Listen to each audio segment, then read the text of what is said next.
नमस्कार, छायाज रेसिपीजमध्ये आज आपण पोह्यांपासून खूपच चमचमीत अशी रेसिपी बनवतोय। तर यासाठी इथे मी 1.5 कप पोहे घेतलेत। जाड किंवा पातळ कोणतेही पोहे इथे घेऊ शकता।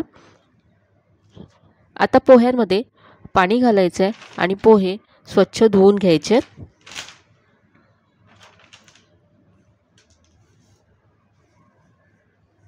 तर हे पोहे मी 2 ते 3 वेळा स्वच्छ धुवून घेतले आणि यानंतर यातलं सगळं पाणी काढून टाकले।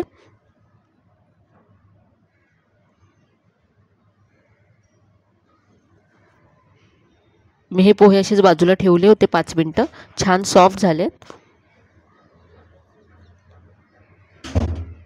आता यामध्ये पुढचं साहित्य घालूया। तर इथे आता बारीक चिरलेला कांदा घालायचा यामध्ये।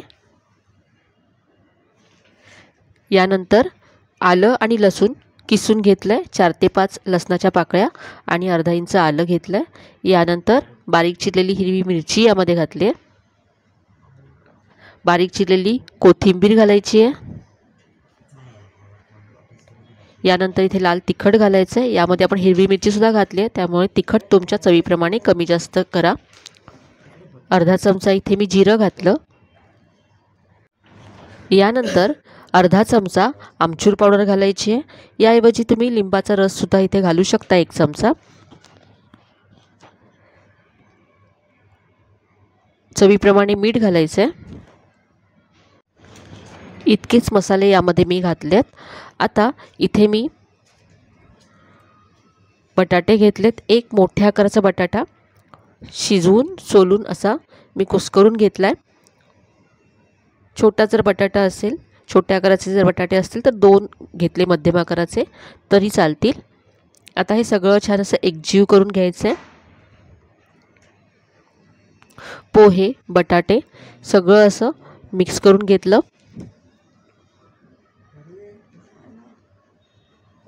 यामध्ये पाणी घालायचं नाहीये। बटाट्यामध्ये भरपूर प्रमाणामध्ये मॉइश्चर असतं, त्याबरोबरच पोहे पण ओलसर होते। तर हे असं छान एकत्र आपण करून घेऊया, मळून घेऊया। यामध्ये तुम्ही तुमच्या आवडीप्रमाणे भाज्या सुद्धा घालू शकता। किसलेला गाजर, बारीक चिरलेली शिमला मिरची सुद्धा इथे घातला तरी चालेल। आता इथे मी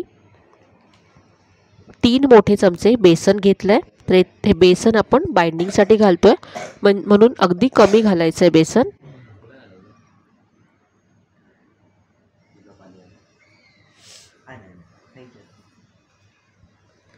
हे मळून असं पीठ एकत्र तयार करून घेतलं आहे। आता हाताला तेल लावून घ्यायचं आहे आणि हे तयार मिश्रण असं घ्यायचं आहे। एक गोळा घेतलाय आणि आता याचे असे चपटे वडे आपण तयार करूया। तुम्हाला हवा तो आकार तुम्ही इथे देऊ शकता।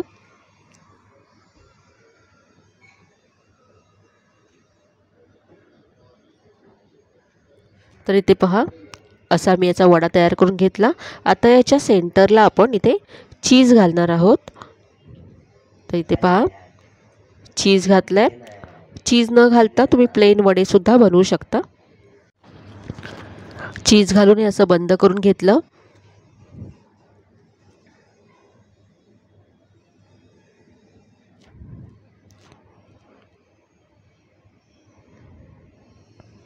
तर असा हा वडा तयार करून घेतलाय।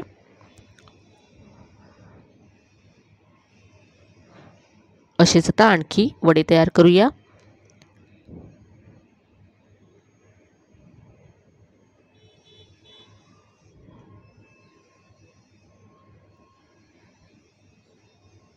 हा मी चीज न घालता बनवला। तर इथे पहा, काही मी असे लांबट आकाराचे सुद्धा बनवून घेतलेत, फिंगरच्या आकाराचे। आता हे तयार वडे आपण फ्राय करू। तर इथे मी तेल गरम करत ठेवलं होतं आधीच। तेल व्यवस्थित असं गरम झालंय। आता गॅसची फ्लेम मीडियम करायची आणि हे वडे तेलामध्ये सोडायचे।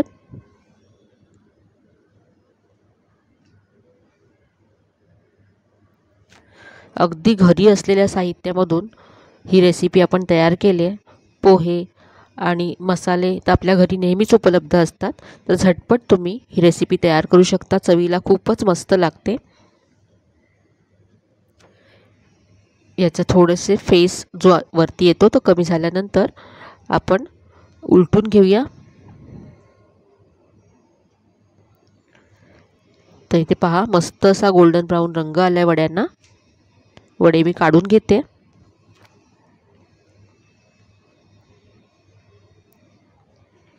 सगळं तेल निथून वडे काढून घ्यायचे आहेत आणि जे फिंगरचे आकाराचे आपण बनवले ते सुद्धा आपण आता फ्राय करून घेऊ।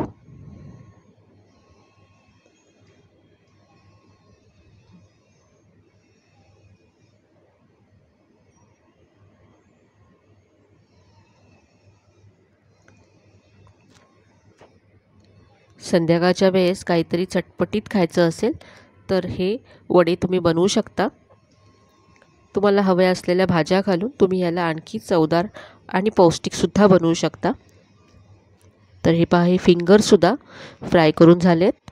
तर इथे मी टोमॅटो केचप बरोबर हे वडे सर्व करते। तुम्ही कोणत्याही चटणी बरोबर सुद्धा सर्व करू शकता किंवा असेच सुद्धा हे वडे खूप मस्त लागतात।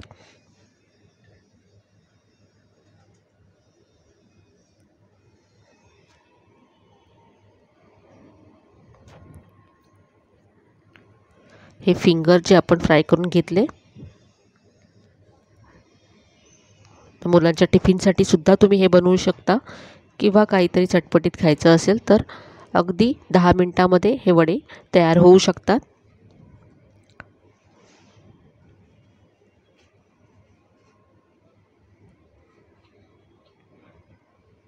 आजची ही रेसिपी तुम्हाला नक्कीच आवडली असेल। रेसिपी कशी वाटली कमेंटमध्ये कळवायला विसरू नका। रेसिपी जर आवडली असेल तर व्हिडिओला जास्तीत जास्त लाईक करा, शेअर करा। तुम्ही इथे पाहू शकता वडा बाहेरून असा मस्त क्रिस्पी आणि इथे मी तुम्हाला एक वडा तोडून दाखवते। त्याच्यातलं चीज पहा मेल्ट झालंय।